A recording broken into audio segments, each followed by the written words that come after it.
పొట్టెల్ని బాగా గమనించండి, ఏం చేస్తానో చూడండి, కామెంట్ రూపంగా చేయండి. బాగా మేస్తే గిన 2 గంటలకి లోపలికి వెళ్ళండి. బాగా నెమ్మరేస్తున్నాయి చూడండి. ప్రతి ఒక్క పిల్ల ఆరోగ్యం బాగుంటే కానీ అట్లా నెమ్మరేస్తాయి. ప్రతి ఒక్క పిల్ల ఆరోగ్యంగా లేకపోయిననుకో తనకలాడుతూ ఉంటాయి. చూడండి ప్రతి ఒక్క పిల్ల నెమ్మరు ఎంత బాగా వేస్తుంది చూడండి. ప్రతి ఒక్క పిల్ల ఎంత బాగా నెమ్మరేస్తున్నాయి చూడండి. ఎందుకంటే ఆరోగ్యం బాగుంటే ప్రతి ఒక్క పిల్ల బాగా నీట్గా ఆరోగ్యంగా ఉంటాయి. చూడండి ఎంత ప్రశాంతంగా ఉంటాయి. ఆరోగ్యం బాగుంటే అట్లే ఉంటాయి. ఎందుకంటే ఇట్లా షెడ్ వేసి బాగా పెట్టి మేపుకున్నామంటే కానీ ఇట్లా వర్షానికి తడసావు కదా,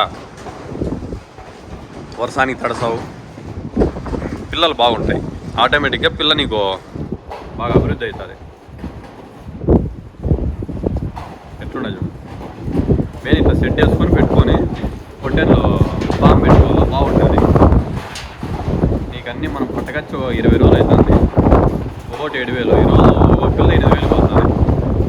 ఎందుకంటే మనకి ఇట్లా ఖాళీ ప్లేస్ ఉంది కాబట్టి బాగా మేస్తా ఉంటాయి. మొత్తం ఒక దగ్గర 50 ఎకరాలు ఉంది.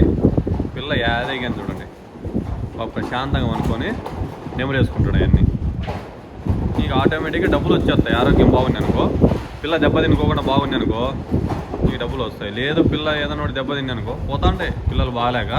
ఏమంటే మెడిసిన్ పెట్టుకోవాలి బాగా, మాత్రలు బాగా వాడామంటే కినా నీకు ఆటోమేటిక్గా పిల్ల అప్డేట్ అవుతుంది.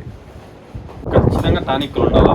టానిక్లు కానీ ఇంజక్షన్లు కానీ లేకపోయినా అనుకో పిల్ల దెబ్బ తింటారు. ఆటోమేటిక్గా దెబ్బ తినుకోకుండా 100% చూసుకోవాలి. మెడిసిన్స్ లేకపోయినా ఇబ్బంది అవుతుంది.